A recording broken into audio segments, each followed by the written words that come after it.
नमस्कार दोस्तों, स्वागत है आपका हमारे YouTube चैनल पर। कल दोस्तों अपने इनपुट के बारे में बात की थी। चलो आज सेकंड क्लास में बताते हैं आपको दोस्तों प्रोसेसिंग डिवाइस। अब देखो, पहला आता है दोस्तों इसके अंदर CPU। CPU की फुल फॉर्म क्या होती है दोस्तों? Central processing unit. Central processing unit यह कंप्यूटर का मुख्य भाग होता है। इस कंप्यूटर का दिमाग कहते हैं, इसे कंप्यूटर का दिमाग कहते हैं दोस्तों। इसके 3 भाग होते हैं, ALU, CU और मेन मेमोरी। अब ये देखो दोस्तों, SMPS की फुल फॉर्म होती है switch mode power supply. Switch mode power supply. अब SMPS के बारे में जानना है तो दोस्तों आप मेरा पिछला वीडियो देखें। SMPS के बारे में आपको जानकारी मिल जाएगी वहाँ से। अब देखो दोस्तों, ALU का मतलब हो गया दोस्तों arithmetic logical unit. Arithmetic logical unit, इसका कार्य अंकगणितीय गणना करना होता है। कुछ लॉजिकल गणना करना आसान होता है।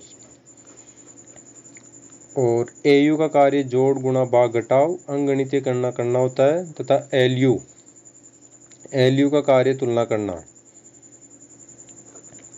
और CU का मतलब हो गया कंट्रोल यूनिट और मेन मेमोरी। अब देखो ALU के बारे में जानते हैं, अर्थमेटिक लॉजिक यूनिट। इसका कार्य अंकगणितीय गणनाएं करना व कुछ लॉजिकल गणना करना होता है। CU का मतलब हो गया कंट्रोल यूनिट। यह कंट्रोल करता है दोस्तों। यह यूजर द्वारा दिए गए इंस्ट्रक्शन को समझकर उनका सही पालन करना होता है तथा कंप्यूटर के सभी भागों को कंट्रोल करना होता है। यह सिस्टम का नाड़ी तंत्र किसे कहेंगे? कंट्रोल यूनिट को। यह पेरिफेरल डिवाइस है, मतलब इसे आप इनपुट और आउटपुट दोनों डिवाइस बोल सकते हो। यह इनपुट भी है और आउटपुट भी है, तथा दूसरा हार्डवेयर को नियंत्रित करता है। अब देखो मेमोरी क्या है, मेमोरी के कितने भाग होते हैं, इनके बारे में जानते हैं।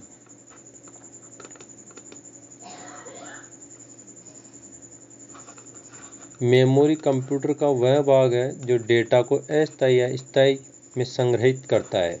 मेमोरी 2 प्रकार की होती है, प्राथमिक मेमोरी और द्वितीयक मेमोरी।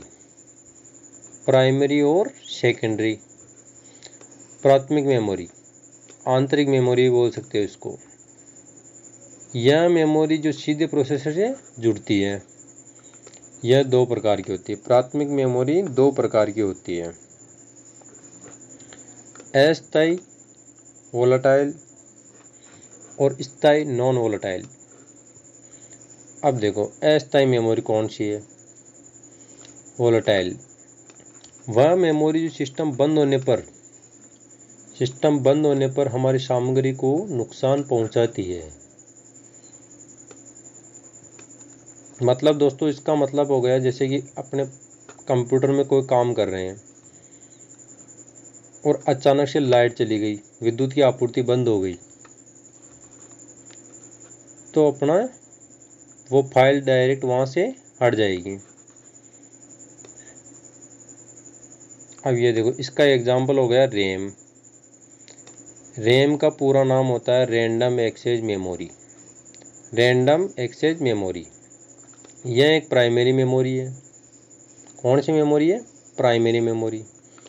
इसे मुख्य मेमोरी भी कहा जाता है। यह प्रकृति में वोलेटाइल होती है, अस्थायी। इसकी गति मेगाहर्ट्ज में मापी जाती है। रैम मुख्यतः 2 प्रकार की होती है। स्टैटिक रैम और डायनेमिक रैम। अब देखो स्टैटिक रैम और डायनेमिक रैम के अंदर अंतर देखो। इसका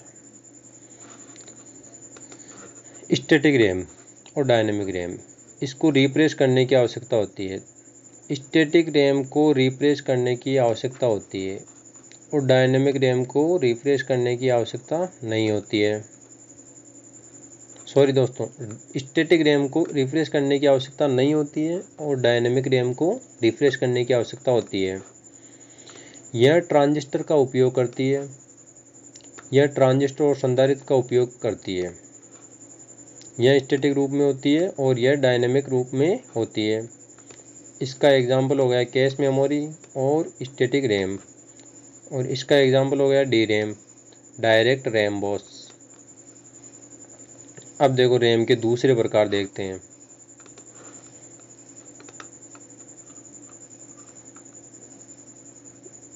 रैम के दूसरे प्रकार है SIMM और DIMM। SIMM का मतलब हो गया single in line memory module, single in line memory module, और इसका मतलब हो गया एकल इन लाइन मेमोरी मॉड्यूल। और DIMM double in line memory module, double in line memory module.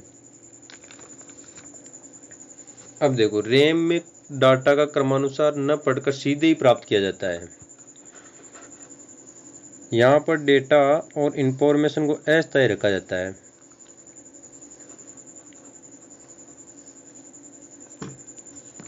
अब देखो स्थायी मेमोरी। स्थायी memory non volatile, non volatile, non volatile वह मेमोरी जो सिस्टम बंद होने पर हमारी सामग्री को नुकसान नहीं पहुंचाती है। इसके लिए बिजली की आपूर्ति की आवश्यकता नहीं है। रोम, रीड ओनली मेमोरी। रोम की फुल फॉर्म होती है रीड ओनली मेमोरी। अब देखो रोम, यह एक प्राइमरी मेमोरी है। यह प्रकृति में नॉन वोलेटाइल है। रोम 3 प्रकार की होती है। रोम 3 प्रकार की होती है। अब देखो पी रोम। पी रोम का मतलब हो गया प्रोग्रामेबल रीड ओनली मेमोरी। यह केवल एक बार प्रोग्राम करती है और यह इरेजेबल नहीं है, मतलब इसे मिटाया नहीं जा सकता है।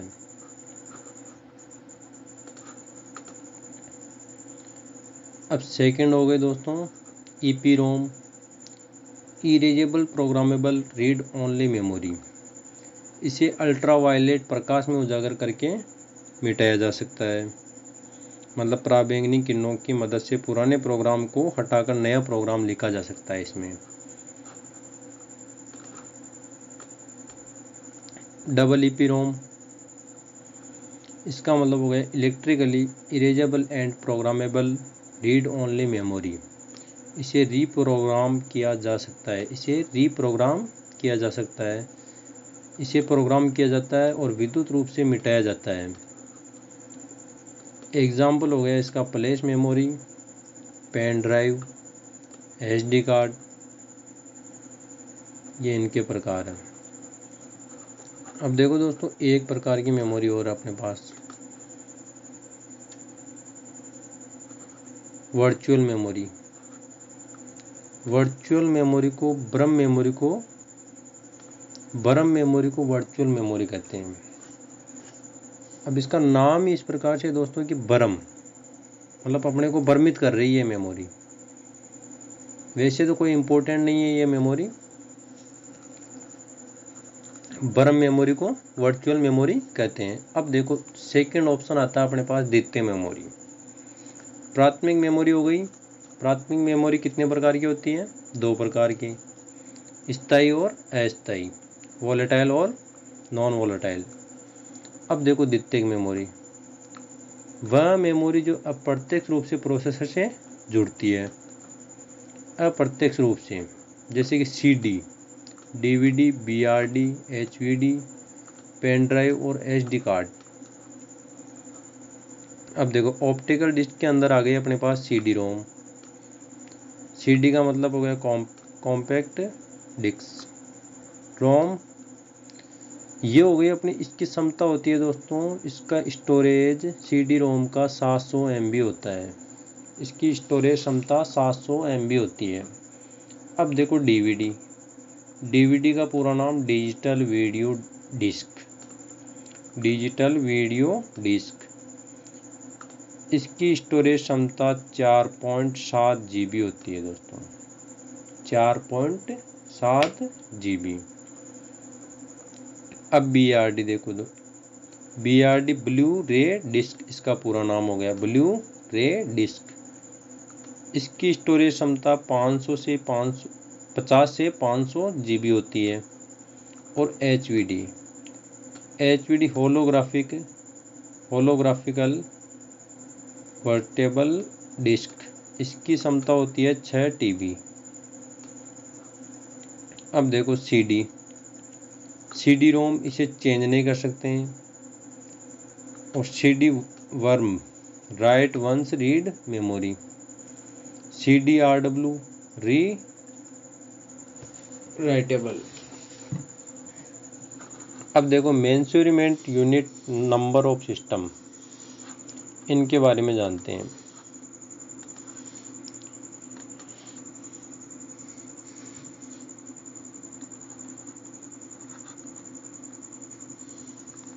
जीरो या 1 बाइनरी डिजिट, सबसे छोटी मेमोरी क्या कहलाती है अपनी? बिट। ये कहलाती है 0 या 1 को बोलते हैं बिट। अब 4 बिट बराबर क्या होता है? 4 बिट बराबर 1 निबल। और 8 बिट बराबर 2 निबल। 8 बिट का मतलब हो गया 2 निबल होते हैं इसमें। और 8 बिट का मतलब हो गया 1 बाइट। 1 बाइट। और 1024 बाइट बराबर 1 kilo byte. 1 kilo byte 1 KB।